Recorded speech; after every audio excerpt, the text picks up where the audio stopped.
As-tu déjà vu un flic s'agenouiller devant un gamin noir qu'il venait de faire enfermer, pour lui rendre une écharpe pleine de sang, comme s'il repliait le drapeau d'un soldat tombé au combat?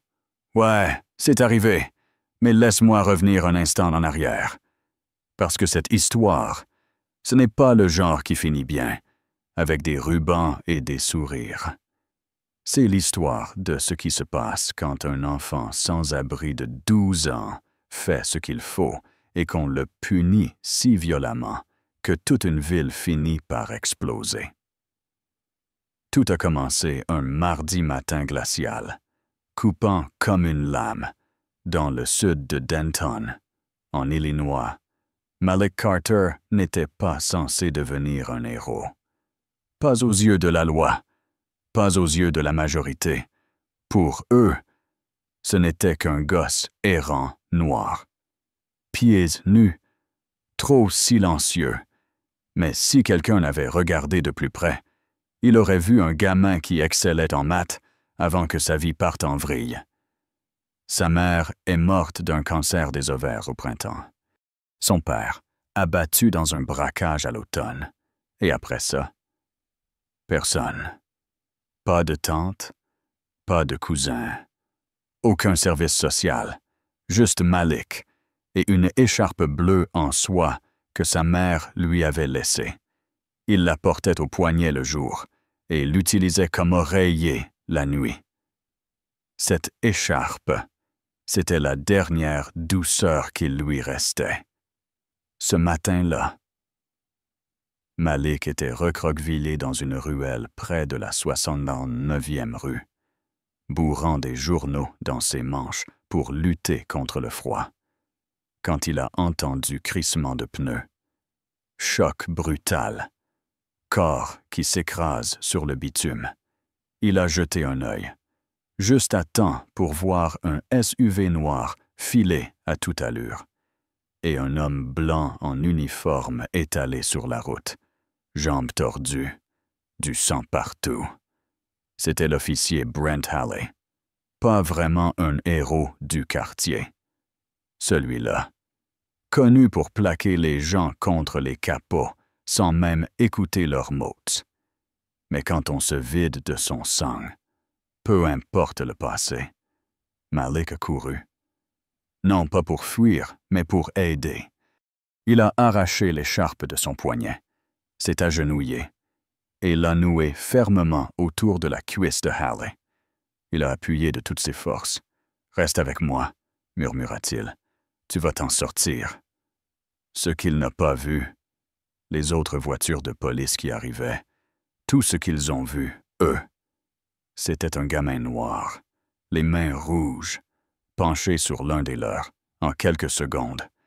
Malik s'est retrouvé la joue contre le trottoir glacé, les poignets menottés si fort que les marques sont restées des semaines. Il essayait de parler. Ils ne l'ont pas écouté. Il s'en fichait. L'écharpe, celle qui avait sauvé une jambe, a été saisie comme une preuve de tentative de meurtre. Et là, ça a vraiment dérapé. Ils l'ont accusé d'agression contre un agent. Aucune enquête, aucune vidéo examinée, juste un rapport trafiqué. Et les médias? Ils ont sauté dessus. Un adolescent sans-abri attaque un policier, motivations inconnues. Direction Centre de détention pour mineurs. Isolement. 4 murs, un WC en métal et un silence qui hurle. Officiellement, c'était pour sa sécurité. Officieusement, c'était de la torture. Cauchemars, tremblements, conversation avec le vide. Son avocat commis d'office. Un certain maître Beckley. Il n'a même pas retenu son nom. Plaider non coupable, lança-t-il sans lever les yeux. On arrangera ça. Pendant ce temps, l'agent Halley récupérait une tige de métal dans la jambe. Quelques jours de repos. Mais quelque chose le rongeait. Ses mains, cette voix, Ce gosse ne l'avait pas agressé. Il lui avait sauvé la vie. Il a voulu parler. Son coéquipier lui a dit d'oublier. Son chef lui a rappelé sa chance d'être encore dans les effectifs. Et la mère, Trina Kingsley. Elle lui a proposé une promotion discrète, à condition qu'il tienne sa langue. Mais Brent avait une arme secrète. Sa femme, Rosa. Rosa, elle avait défilé à Ferguson, à Denton, et elle sentait les mensonges à des kilomètres. Quand Brent lui a tout avoué, tremblant et en larmes, elle lui a lancé droit dans les yeux. Alors fais ce qu'il faut. Sinon, t'es plus un homme. Il a essayé, mais on l'a muselé, accusé de s'ingérer dans une affaire, menacé de sanctions. Alors, il a lâché un petit bout de vérité sur un compte privé. Et là, ça a explosé. #Nanchita Écharpe d'Ivy. Une journaliste en pause forcée, Ivy Wynne, a flairé l'odeur du scoop. Elle a trouvé une vidéo d'une caméra embarquée d'un livreur. On y voyait tout. Le SUV, le choc, Malik courant vers Hallie. Pas en fuite, mais pour aider. Et ce SUV, il avait une plaque personnalisée. Il appartenait au fils de la mère Caleb Kingsley. Boum. Le twist. L'histoire ne parlait plus d'un mauvais flic. Elle parlait d'un cover-up politique. Ivy a tout balancé. Réseau, télé, manifestations. Des enfants portaient des écharpes rouges. Le syndicat de police a paniqué. Mais Denton était réveillé maintenant. Et Malik, lui, dans sa cellule, s'effondrait. Il demandait toujours la même chose. L'officier, il a parlé. La réponse est arrivée. Le jour du procès. Juge Olivia Haynes, impassible. Le procureur Clive Mercer a réclamé un procès en tant qu'adulte. Il a parlé d'assaut, de préméditation, de danger public. Il a même montré des photos de l'écharpe ensanglantée, mais sans dire à quoi elle avait servi. Puis Hallie est entré. Pas d'uniforme, pas de plaque. Il boitait. Il était pâle. Il tremblait. Mais il tenait l'écharpe. Il l'a levée, comme un symbole, et a dit « Ce gamin m'a sauvé la vie. Pas peut-être. Pas probablement. Il l'a faite. » Le silence. Total. Il a tout raconté. Les menaces.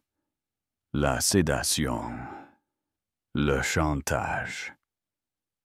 La juge Haynes a respiré profondément et elle a dit les mots que personne n'attendait.